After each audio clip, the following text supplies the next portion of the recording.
This video will serve as an introduction on how we're going to record or prepare for laboratories in this class.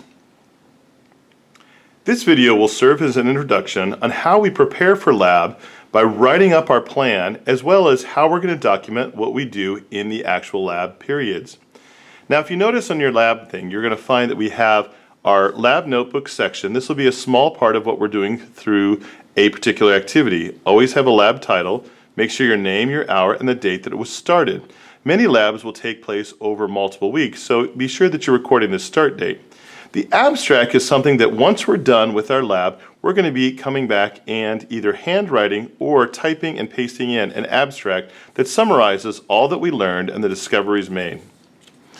Now, when you open up to the front part of the lab, you're going to see that the first page has the rubric on the inside. This is the 4-point rubric that's mentioned in the syllabus of how we're trying to provide feedback on the quality of your skills that you're demonstrating in this notebook. Now, the lab book is split into different sections for organization purposes. In this case, this is the order of what you're going to need to document on your lab pages. You have the title, question or purpose, plan, safety, and variables or data to collect. Then you see this dark line. The dark line separates what you do before lab coming in and then what we do after and actually in the lab time. Then you'll notice on the particular scale, you'll see there's a level 0, that if there was one section that you did not do, I would just mark it as not present. Now, sometimes there's going to be a difficulty where I can't score every section, but I'll say, hey, I'm going to give you feedback maybe on the safety section or in the variables and how you collect them. So I might say that I'm going to do this present, but if I'm only doing this part, I'm going to mark it present but not scored for each section, and then here I'll go and score the particular section. Notice this is your level 2, this is our basic level, and our target level is 3. Our level 4 is when you're really being careful and you're making an exquisite documentation. These are the high standards to be shooting for. So now we're going to go ahead and start. In this case, let me explain a few of the different pieces. Since these are located here as a title, the first one you'll notice, if you ever want to know what do I have to do in the title section, well, the title is present and mentions something relevant to the lab activity. So in this case, the lab that we're doing, the first one, let's go ahead and put the term title, and then underline it. And sometimes you'll make a mistake, just put one line through it. This is my title, put a colon there. And it's normal in the lab to make mistakes. Oh, but you're saying, well, why don't I just use pencil?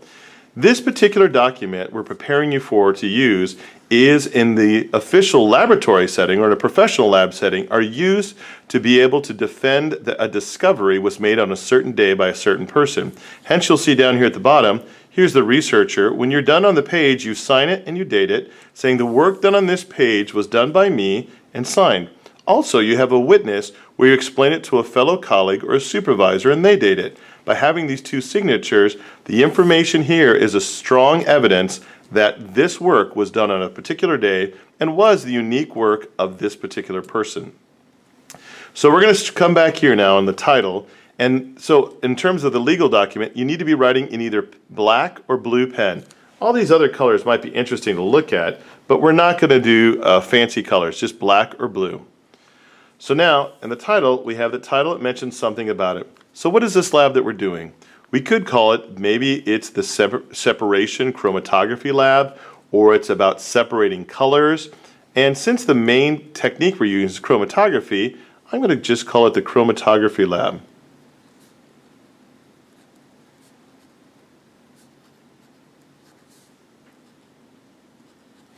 Chromatography lab. The next thing I come down is, do I want to go a little higher? The title reflects the main idea of the lab, and the title is written neatly and in bold print. So notice that sometimes it's kind of hard to do in bold print, so one of the things I might do is I just do a double line here and made sure that it's a little bit larger. Now let's go down to the question or purpose. And the question is this a unique research or is the purpose of maybe developing a skill? In this one it's a little bit of both. But what I would do is I would say, here's the question. The question in this lab that we're trying to address is, are all colored inks made up of one or more compounds? So let's think of a simple way to phrase that. So the question really is how many compounds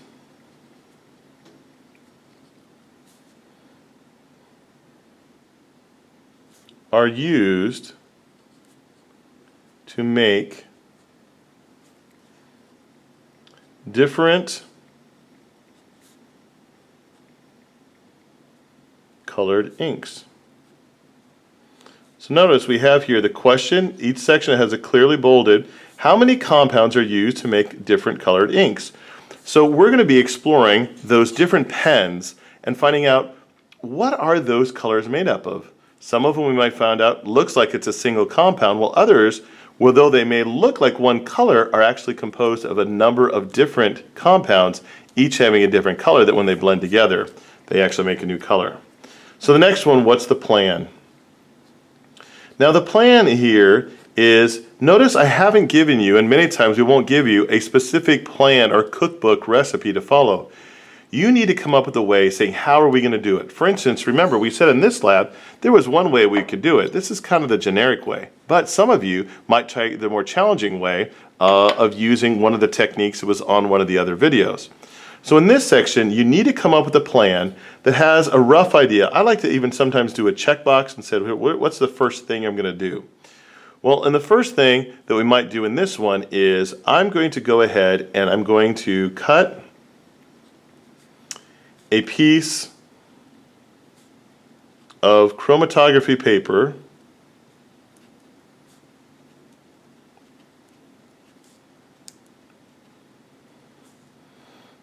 into a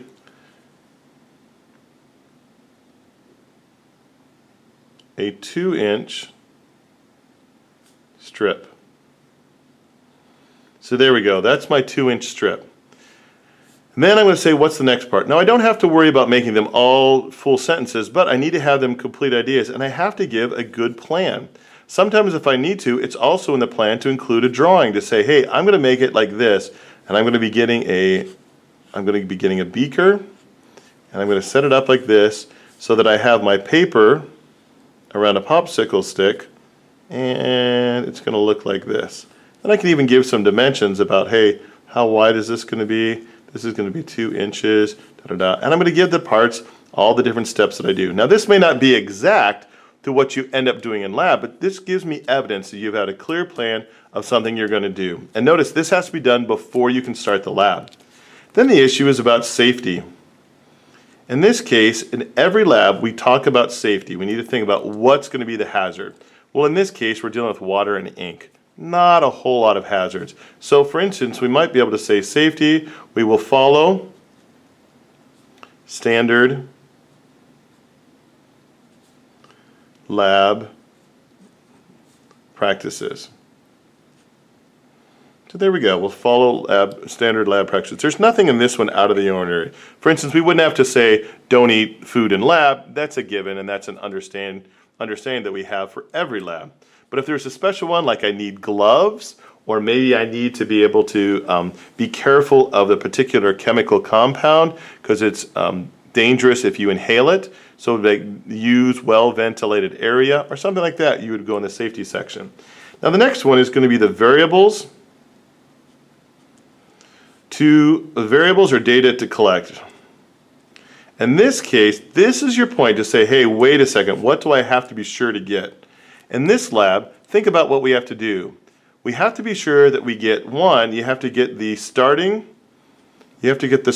point of sample inks. So that's going to be here. Now I took care of it because I made sure that I have the starting point written in pencil. The other thing I have to be able to do, I have to make sure that I get the total distance of the solvent. Now this one is making you think so that, hey, before I go into lab, I have to remember that if I don't get the total solvent part, I won't be able to calculate that RF value, and that was really the whole way we're going to be comparing these different substances in terms of how fast the solvent moved that particular compound. So I'm going to make a point that variables to collect, your idea is the point of this is to make sure that you're taking note of what you have to collect before the lab starts. Also, it'd be good to say, what is your independent and dependent variables? For instance, in this case, my independent variable is going to be, independent variable in this case is my inks. I am choosing to change the different color inks. What was going to be my dependent variables? The dependent variables, that's going to be the distance traveled by different compounds. Okay? So in this section of the variable, I'm thinking about what I'm going to collect and what I'm going to be doing for that. When you get to another page, this could be on one page, could be on 2 pages. Whenever you get to the section, just go to the next page. So in this case, we're now at this point where we're ready to start the lab. In the actual procedure, write down the day that you started. So here, I'm starting out for the new day, whatever it does. Maybe this was Friday, and you're going to put where you actually started. In this case, the actual procedure, maybe you found out that you didn't want the 2 inches, but you wanted it to be 1.5 inches, or you wanted it to be 3 inches, or you went with a different plot together. Any changes that you make has to be noted here. So if you use the 2 inches, just put cut 2-inch strip. Make it really short, and so that you have a quick record of that.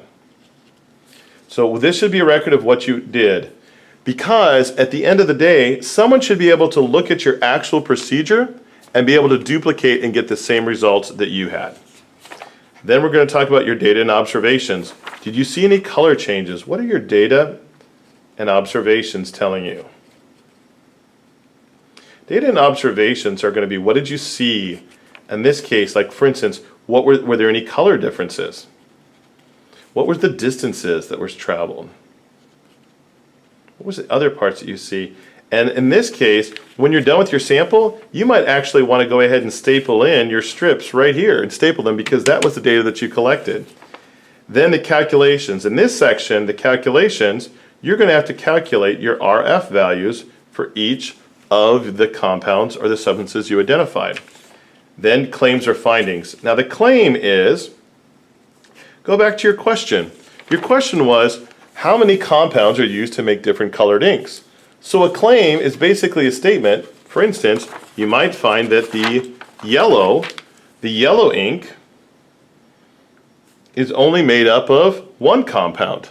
And then you have to support your claim with evidence, because if you notice up here, the yellow, when moving, only moved as 1 cluster and remained yellow, for instance, or whatever your evidence points to.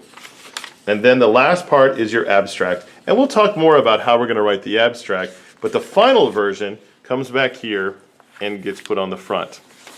So, couple pointers, that if you make a mistake, so for instance, I go through here and I go, mistake, don't try to go like this. That's not what you do. Just make your mistake, have it, put 1 line through it, and then just try again right next to it. Mistake. It's not a problem. So in this case, be sure that you're just using 1 single line, otherwise it really clouds up stuff. I hope you enjoy this, and we're looking forward to doing a lot of labs and investigations this year, and this will be the technique that we're going to use to capture and create our evidence to support a claim about our findings.